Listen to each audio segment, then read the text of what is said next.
Bugünkü mövzumuz sinifin idarə edilməsi mexanizmi və strategiyalarıdır. Bir insan təhsil həyatındakı ən vacib gün, onun məzun olduğu gün deyil, yəni məktəbi başa vurduğu gün deyil, məktəbdə keçirdiyi ilk gündür. Bunu Wong deyir. Təlim-tədris prosesində müəllimdən tələb olunan səriştələrdən biri də sinifin səmərəli idarə olunmasıdır. Sinifi idarə etmək müəllimdə tələb olunan əsas səriştələrdən biridir. Bu səriştə hər bir dərsi idarə etmək üçün metod və texnikaları əks etdirən möhkəm sinif idarə etmə planına sahib olmaqdan ibarətdir. Araşdırmalar zamanı müəyyən edilmişdir ki, sinifin effektiv idarə olunması və qarşılıqlı əlaqələrin düzgün qurulması strategiyaların tətbiqi nəticəsində şagirdlərin davranış pozuntuları 75% azalır və bu şagirdlərin sinifdə keçirdikləri vaxtı daha dəyərli, məhsuldar, planlı şəkildə idarə etməyə şərait yaradır. Nəticədə də sinifin akademik səviyyəsi 30%-dan çox artır. Səriştəli müəllim sinifdə nizam-intizam yaratmaq və sinifi effektiv şəkildə idarə etmək üçün müəyyən qaydalardan, prosedur və gözləntilərdən istifadə etməlidir. Gözlənti nə deməkdir? Gözlənti dedikdə nə nəzərdə tutulur? Baxın müəllimlər. Müəllimlər şagirdlərdən nələri gözləyir? Hansı davranışlar arzu olunandır? Gözlənti, qaydaların tətbiq olunmasından əvvəlki mərhələdir. Yəni, qaydalardan əvvəl gözlənti tətbiq olunur. Gözlənti şagirdlərin davranışları ilə bağlıdır. Şagirdlər bu gözləntilərə məsuliyyətlə yanaşmalıdırlar. Belə ki, müəllim əvvəlcə bir-birinizlə danışarkən nəzakətli sözlərdən istifadə edin. Gözləntisini şagirdlərə çatdırır və bunun gözlənilən olduğunu bildirir. Yəni, müəllimin şagirdlərdən gözlədiyi bir situasiyadır. Şagirdlərin bəziləri gözləntidən nəticə çıxarırlar. Gözləntilərin pozulması baş verdikdə şagirdlə təklikdə danışılır, davranış pozuntusu müzakirə edilir. Bu davranışın mənfi davranış hesab olduğu izah edilir. Bu fərdi yanaşma çox təsirli ola bilər. Şagird gözləntiləri tez-tez pozarsa, valideynləri işə cəlb etmək olar. Məqsəd uşaqları valideynlərinə şikayət etmək deyil. Problem müzakirə edilir, onların fikirləri öyrənilir və şagirdlərin gözləntiləri yerinə yetirməsinə kömək etmək üçün plan hazırlanır. Əgər yenə də davranış pozuntusu davam edərsə, o zaman qaydalar elan olunur. Deməli, qaydalardan əvvəl gözlənti gəlir. Gözləntidən fərqli olaraq qaydalara əməl etməyən şagirdlər üçün korreksiya edici tədbirlər tətbiq edilir. Korreksiya edici tədbirlər isə qayda pozuntusuna asılı olaraq yüngül və ağır ola bilər. Gözləntilər aydın şəkildə ifadə olunmalıdır. Məsələn, nəzakətli olun gözləntisi bir qədər anlaşılmaz olduğu halda əlinizi qaldırın və çağırılmağınızı gözləyin. Gözləntisi daha konkretdir. Başqalarına hörmət edin. Gözləntinin nümunələrinin açıqlanması. Gözlənti nümunələrinin açıqlanması. Başqalarına hörmət edin. İndi baxın. Danışarkən nitq etiketlərindən istifadə edin. Bax, açıqlayır başqalarına hörmət edin gözləntisini. Danışarkən nitq etiketlərindən istifadə edin. Qrup daxilində müzakirə apararkən asta səs tonu ilə danışın, digərlərini sona qədər dinləyin və söz demək istədikdə əl qaldırın. Məsuliyyətli davranın gözləntisinin açıqlaması. Ev tapşırıqlarını vaxtında yerinə yetirin, məktəbə məktəbli formasında gəlin, dərsə vaxtında gəlin. Təhlükəsiz mühitin yaradılması. Avadanlıqlardan düzgün istifadə edin, pilləkəndən düşərkən və dəhlizdə yeriyərkən asta olun, şübhəli bir əşya və şəxs gördükdə təhlükə yaradacaq bir hadisə baş verdikdə müəllimlərə xəbər verin. Sinif qaydaları. Sinif qaydaları dedikdə şagirdlərin əməl etməli olduğu qaydalar və təlimatlar toplusu nəzərdə tutulur. Bu qaydalar müəllimə davranışın idarə edilməsində kömək etmək, bütün şagirdlərin özlərini rahat və təhlükəsiz hiss etdiyi müsbət öyrənmə mühitini təmin etmək məqsədilə nəzərdə tutulmuşdur. Qaydalar müxtəlif aspektlərlə bağlı ola bilər. Hörmət, təhlükəsizlik, məsuliyyət, hörmət, sinif yoldaşlarına hörmət, müəllimə hörmət, sinif otağına hörmət və özünə hörmət. Təhlükəsizlik, bir-birinə zərər verməmək, danlaşmamaq, bir-birini itələməmək, avadanlıqlarla ehtiyatla davranmaq. Məsuliyyət. Tapşırıqları vaxtında və məsuliyyətlə yerinə yetirmək, məktəbli geyimində olmaq, dərsə vaxtında gəlmək. Qaydalar aydın və konkret olmalıdır. Şagirdlər onların əməl etməli olduqları qaydaları aydın şəkildə başa düşməlidirlər.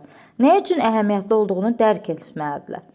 Müəllim sinif qaydalarını izah etmək üçün zaman ayıra, hətta xatırlatmaq üçün bu qaydaları yazılı şəkildə divardan asıla bilər. Hər bir qayda izah və müzakirə edilməli, əyani şəkildə nümayiş etdirilməlidir ki, bütün şagirdlər sinifdə necə davranmalı olduqlarını başa düşsünlər. 1. Qaydalar şagirdlərlə birlikdə tərtib olunsa, nəticə daha etibarlı olar. Tədris ilinin əvvəlində sinif üçün qaydalar tərtib olunduqda şagirdlərə belə bir sual vermək olar. Sizcə şagirdlər məktəbdə hansı qaydalara əməl etməlidirlər? Şagirdlər düzgün davranış haqqında düşünərək qaydaların tərtibatında iştirak edəcəklər. Müəllimlərlə birlikdə tərtib etdikləri qaydalar yaddan çıxmayacaq və ən əsas özlərinin müəyyən etdiyi qaydalara daha məsuliyyətlə yanaşacaqlar. Baxın, qaydalar şagirdlərlə birlikdə tərtib olunsa nəticə daha etibarlı olacaq. Yəni şagirdlər düzgün davranış haqqında düşünərək qaydaların tərtibatında iştirak edib özləri doğrudan nəticə çıxaracaqlar. Həm də məsuliyyətlə yanaşacaqlar. Qaydalar əmr, göstəriş, təhdid kimi ifadə olunmamalıdır. Pozitiv dillə ifadə edilməlidir. Yəni əmr şəklində olmamalıdır. Şagirdləri təhdid etmək olmaz. Pozitiv şəkildə o qaydaları onlara öyrətmək lazımdır. Uşaqların qəlbinə əmrlə, kobudluqla, təhdidlə deyil, yalnız sevgi ilə yol tapmaq mümkündür. Məsələn, dərsə gecikməyəcəksiniz. Əvəzinə dərsə gecikmək olmaz deyil. Biz dərsə vaxtında gəlirik, sinifdə qışqırma deyil. Biz sinifdə sakit danışırıq, qaydası daha pozitiv, daha hörmətlə ifadə olunmuşdur. Qaydaların sayı çox olmamalıdır. Qaydaların sayı 3-5 arası olmalıdır. Həddindən artıq qayda olarsa, həm bu qaydaları yadda saxlamaq çətin olacaq, həm də şagird bunun özünün sərbəstliyinin əlinə alınması kimi dəyərləndirə bilər. Onun üçün də ən zəruri qaydalar müəyyən, ən vacib qaydalar müəyyən olunmalıdır. Sinif qaydaları pozulursa, cəzalanmaq tədbirləri görülməlidir. Qaydalar pozulduğu an buna diqqət yetirilməlidir. Şagirdlər dərk etməlidir ki, qaydalara əməl etmək onların vəzifəsidir və bu qaydalar pozulduğu halda onları mənfi nəticələr gözləyə bilər. Korreksiya edici tədbirlər. Yüngül və ağır qayda pozuntusu səviyyəsindən asılı olaraq aşağıdakı formada ola bilər. Müəllim baxışı, qeyri-verbal ünsiyyət, şagirdlə sakit söhbət, onların davranışının niyə qəbul edilməz hesab olunduğu və nə üçün təkmilləşdirməyə ehtiyac olunduğunu dəqiq izah etmək, şifahi xəbərdarlıq, ikinci şifahi xəbərdarlıq, yəni təklikdə deyilməsi tövsiyə olunur. Valideyn və qanuni nümayəndə ilə telefonla əlaqə saxlanılır. Dərs gününün sonuna görüş təyin olunur. Şagird dərsdən sonra özünün refleksiya prosesinə cəlb olunur. Müəllim və ya rəhbərliyin üzvü ilə görüş təşkil olunur. Şagird dəstək üçün psixoloqa yönəldilir. Valideyn və qanuni nümayəndəyə bildiriş məktubu göndərilir. Müəllim, valideyn, qanuni nümayəndə və məktəb rəhbərliyinin üzvü ilə görüş keçirilir. Qaydalara əməl edildikdə şagirdlər müsbət davranışa görə mükafatlandırılır və tərtib olunur. Bu da yəni çox təsirli bir üsuldur. Müsbət davranışlara görə aşağıdakı mükafatlandırma üsullarını istifadə etmək olar. Şagirdi tərifləmək, şagirdlər birlikdə gəzinti təşkil etmək, davranışlarını valideynə tərifləmək, şagirdə tərifnamə vermək, onları gəzintiyə aparmaq, təşəkkürnamə vermək, fəxri fərman vermək. Müəllim özü də qaydalara əməl etməlidir. Deyirik, 100 eşitməkdənsə bir görmək daha yaxşıdır. Bəli, müəllim özü bütün qayda qanunlara riayət etməlidir ki, özü nümunə olmalıdır ki, qaydalar ilk öncə özü əməl etməlidir ki, şagirdlər də ona baxıb həmən qaydalara riayət etsinlər. Sinif qaydalarına nümunələr, təhlükəsizliklə bağlı qaydalar. Tədris binasının daxilində yeriyirik, koridor və pilləkənlərin sağ tərəfi ilə hərəkət edirik. Fən laboratoriyalı, idman zalı, kitabxana və yeməkxana kimi məkanlarda müvafiq təhlükəsizlik qaydalarına riayət edirik. Geyim və xarici görünüşlə bağlı qaydalar. Dərs zəngindən əvvəl üst geyimi çıxarırıq. Məktəbə məktəbli formasında gəlirik. Qarşılıqlı münasibətlərlə bağlı qaydalar.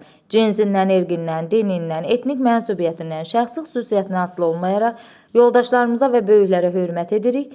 Məktəb daxilində asta səslə danışırıq. Qaydalar bütün sinifə tətbiq olunmalıdır. Sinif rəhbəri tərəfindən müəyyənləşdirir. Gözləntilərdə cəza yoxdur, ancaq qaydalarda cəza var. Sinif prosedurları. Prosedurlar sinifdə hər hansı fəaliyyəti həyata keçirmək üçün ardıcıl addımlardır. Prosedur və qaydalar arasında oxşar cəhət hər ikisi sinfin effektiv idarə olunmasına vacibdir. Hər ikisi sinifdə nizam-intizamın yaranmasına xidmət edir.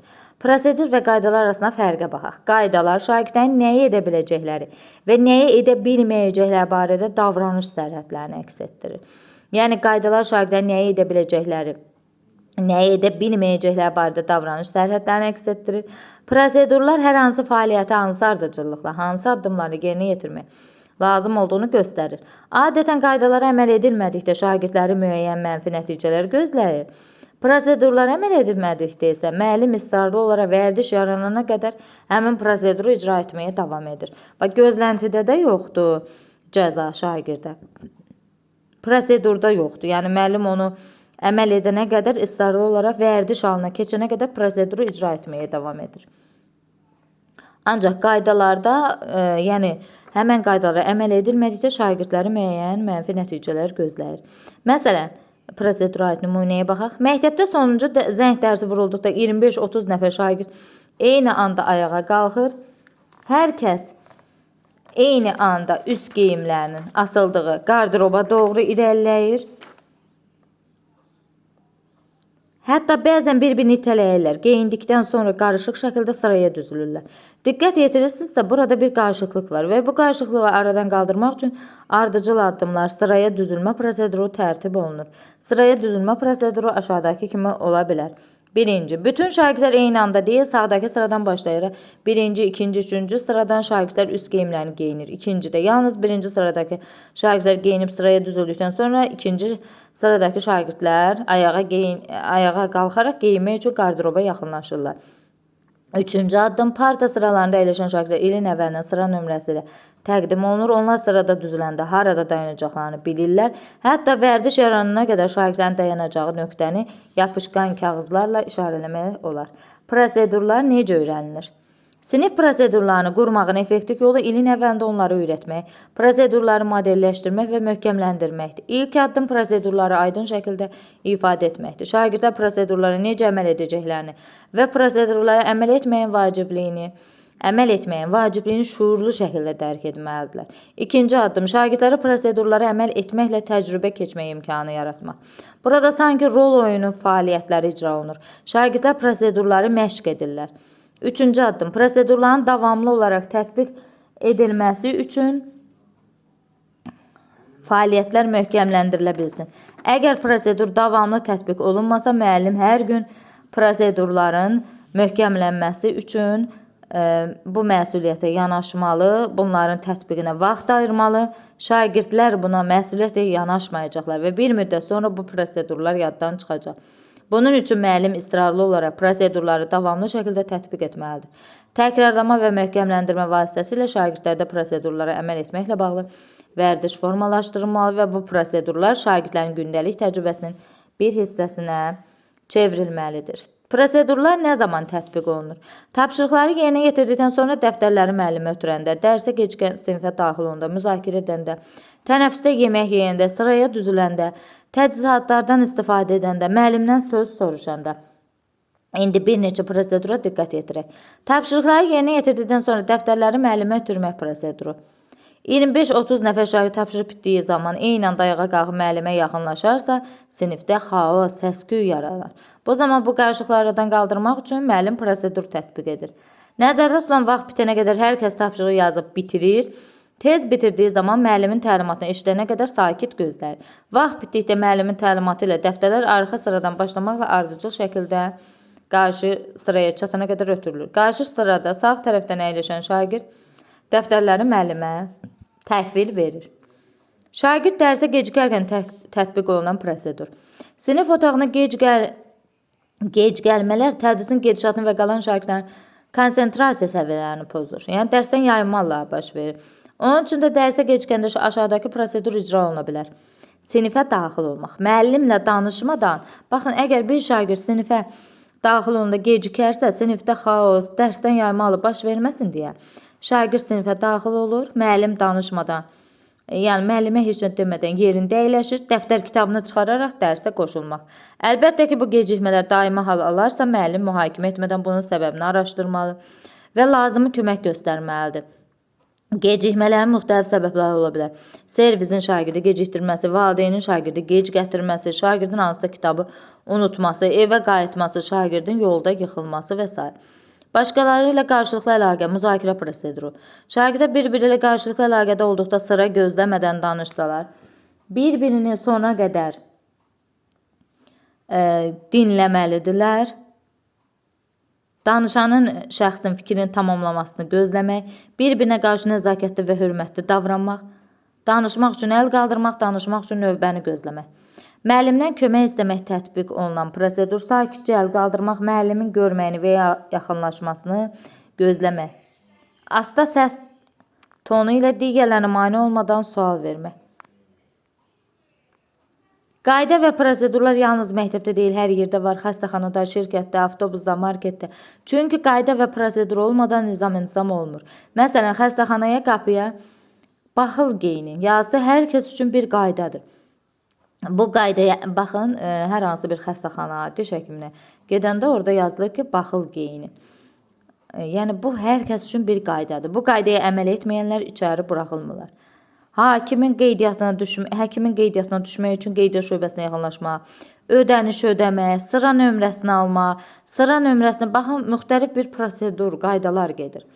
Sonra nəhayət həkimin qəbuluna düşmək isə tələb olunan prosedurdur. Ancaq nəyəsə əməl edin, təlimata əməl edin. Bu kimi sözlər nədir? Qaydadır. Sinifdə yarana biləcək münaqişələrin həll yolu. Sinifdə münaqişənin həlli hörmət, etibar və əməkdaşlıq mühiti yaratmaq üçün vacibdir. Münaqişələri həll etmək üçün həmişə asan olmur. Müəllimin sinifdəki münaqişələrin xaosunu idarə etmək, dinc yolla həllə nail olmaq üçün hər tərəfli bələdçilik etməlidir. Müəllim şagirdlərə öz emosiyalarını idarə etmək və problemləri həll etmək üçün birgə çalışmaq, kömək etmək üçün proaktiv strategiyalardan istifadə etməlidir. Proaktiv strategiyalar dedikdə nə nəzərdə tutulur? Potensial mübahisələrin, davranış pozuntularının müəyyən edilməsi, qarşısının alınması üçün qabaqlayıcı tədbirlərin görülməsi, yəni qayda və prosedurların hazırlanması, effektiv münasibətin qurulması, cavab tədbirinin olması, yəni reaktiv yanaşma. Müəllim onu həll yollarını axtarır, hədə qorxudan nizam-intizam planı tətbiq edir. Münaqişə insanların qarşılıqlı əlaqəsinin təbii hissəsidir. Sinif otağında da belə münaqişələr yarana bilər. Münaqişə haqqında düşünəndə biz bunu çox vaxt mənfi emosiya və davranış pozuntuları əlaqələndiririk. Bununla belə münaqişə həm də inkişaf və öyrənmə fürsəti kimi qəbul edilə bilər. Sinifdə münaqişələr niyə yaranır? Sinifdə münaqişələr müxtəlif səbəblərdən çox və şagirdlərin mürəkkəb dinamikasından və müxtəlif xüsusiyyətlərindən qaynaqlanır. Məsələn, fərqli baxış və mülahizələrin olması, anlaşılmazlıqlar, lazımsız rəqabət, şəxsi və ailə problemləri kimi digər xarici stresslər, mədəni və sosial-iqtisadi fərqlər, bir-birinin digərinə mane olmaq istəyi, sinifdə münaqişələrin həllinin əhəmiyyəti, münaqişələrə məhəl qoyma və ya düzgün davranmama, dərsin pozulmasına, münasibətlərin gərginləşməsinə səbəb ola bilər. Buna görə də bu vəziyyətləri effektiv şəkildə həll etmək və dərhal idarə etmək üçün müəllimlərin münaqişənin dinamikasını başa düşməsi çox vacibdir. Şagirdlər münaqişələri konstruktiv şəkildə idarə etdikdə problem həll etmə, effektiv ünsiyyət və empatiya kimi bacarıqları öyrənirlər. Şagirdlər səslərinin eşidildiyini və münaqişələrin dərhal həll edildiyini hiss etdikdə daha rahat olur, diqqətli və öz mülahizələrini bölüşməyə hazır olurlar. Şagirdlər münaqişələrin həlli ilə bağlı müzakirələr zamanı bir-birinin perspektivlərindən öyrənə və münaqişələrin həllindən əsas sosial və emosional bacarıqları inkişaf etdirə bilərlər. Münaqişələrin həllinə imkan yaradan strategiyalar. Sinifdə yaranan münaqişələrin bir çox həll yolları var. 1. Emosional intellektin inkişafı. Şagirdlərə emosiyalarını effektiv şəkildə müəyyən etməyi və idarə etməyi öyrətmək. Şagirdlər öz hisslərini idarə etməyi, empatiya nümayiş etdirməyi, münaqişələri effektiv yolla həll etməyi öyrənirlər. 2. Sinif iclaslarının təşkili. Münaqişələrin həllinə bütün sinif cəlb edilir. Mövcud problemlərin həlli daha faydalı ola bilir. Münaqişə və həll yolları haqqında açıq söhbət etmək üçün şagirdləri bir dairədə toplamaq, sinif iclaslarında müzakirələri müxtəlif formalarda aparmaq olar. Əgər sinifdə iki şagird arasında konflikt yaşanıbsa, sinif iclasları aşağıdakı formada təşkil oluna bilər. Şagirdləri sakitləşdirin. Problemin həllinə başlamazdan və şagirdlərin sakitləşmələrini, dərindən nəfəs almalarını istəyin. Baş verən münaqişənin xülasəsini təqdim edin. Baş verən münaqişənin əsas məzmunu sinifə təqdim olunur, ailə arasında dinlənilir. Həm bütün sinif onları dinləyir, həm də bir-birlərini sona qədər səbirlə dinləyirlər. Şagirdlər bir-birini anlaması, problemin həlli üçün şərait yaratmaq üçün sual verilir. Problemin həllində digər şagirdlərin aktiv iştirakı təmin edilir. Münaqişənin həlli ilə sinif iclasını tamamlayın. Şagirdlər mümkün həll yolları ətrafında düşünürlər və problemi həll edirlər. Səhvlərini etiraf etmək üçün üzr istəyirlər. Problemin həlli üzrə seminarlar və rollu oyunlar. Şagirdlər də münaqişələr zamanı problemləri həll etmək bacarıqlarını inkişaf etdirməyin yollarından biri də hipotetik ssenarilərlə seminarların təşkili və rollu oyunlardan istifadə olunmasıdır. Belə ki, müəllim şagirdlərə münaqişəyə səbəb ola biləcək bir neçə ssenari təqdim edir, həmin situasiyada necə davrana biləcəkləri barədə düşünməyi və rollu oyun vasitəsilə bunu göstərməyə tapşırır. Təsadüfi seçim prosesi, seçim çarxı yaradıla bilər. Orada münaqişəni həll etməyə bir neçə yolu müəyyənləşir. Üzr istəmək, əl sıxıb barışmaq, danışıq növbəti günə saxlamaq, bir qədər sakitləşib sonra anlaşmaq üçün söhbətə davam etmək. Dərindən nəfəs almaq və geriyə saymaq kimi sakitləşdirici üsullar. Müəllimlər münaqişəni həll edərkən dərin nəfəs almaq və geri sayma kimi sakitləşdirici üsullardan istifadə etməlidir. Çünki bu üsullar vəziyyətin emosional intensivliyini azaltmağa kömək edir. Yazılı şəkildə ortaq dəyərlərin yaradılması, fərdlər və bütün siniflə. Əsasən tədris əvvəlində şagirdlər birlikdə hər kəs olan ortaq dəyərlər müəyyən olunur və yazılı şəkildə divardan asılır. Məsələn, biz sinifdə hər hansı bir problem yarandıqda qarşılıq hörməti gözləyirik, daha effektiv həll yolları tapırıq. Biz bütün yoldaşlarımızın özlərini rahat hiss etdikləri, birlikdə məsulə işləyə biləcəyimiz dəstəkləyici mühit yaradırıq. Bu kimi ortaq dəyərlər müəyyənləşdirilə bilər. Buzqıran strategiyalarından istifadə. Buzqıran strategiyaları müəllimlərə öz şagirdlərini, şagirdlər isə müəllimlərin bir-birindən tanımağa imkan verən sadə fəaliyyətdir. Bu fəaliyyətlər tədris istənilən vaxtında qrup dinamikası aşağı düşən kimi və sinifdə iştirak zəifləyən kimi həyata keçirilə bilər. Lakin əsasən tədris əvvəlində tədris prosesinin iştirakçılarının bir-birini daha yaxından tanıması, əlaqələrinin yaxşılaşması üçün istifadə olunur. Buzqıran strategiyalarını həm əyani, həm də onlayn dərslərdə istifadə etmək mümkündür. İnsanlar adətən bir-birini tanıdıqda, bir-birinin xasiyyətinə bələd olduqda, nədən xoşlanıb, nədən xoşlamadıqlarını bildikdə bir-biri ilə daha yaxşı anlaşır və bir-birinə qarşı daha diqqətli davranırlar. Buzqıran strategiyası da bu məqsədlə tətbiq olunur. Buzqıran strategiyaları müzakirə etmək, sual vermək, fikir, təcrübə, hissləri bölüşmək üçün nəzərdə tutulur. Buzqıran strategiyalarının nümunə. Şagirdlər bir-biri ilə asudə vaxtlarında nə etdiklərini, öz hobbilərini paylaşırlar. Şagirdlər özlərinin müsbət və mənfi xüsusiyyətlərini ifadə etmək üçün bir neçə söz paylaşırlar.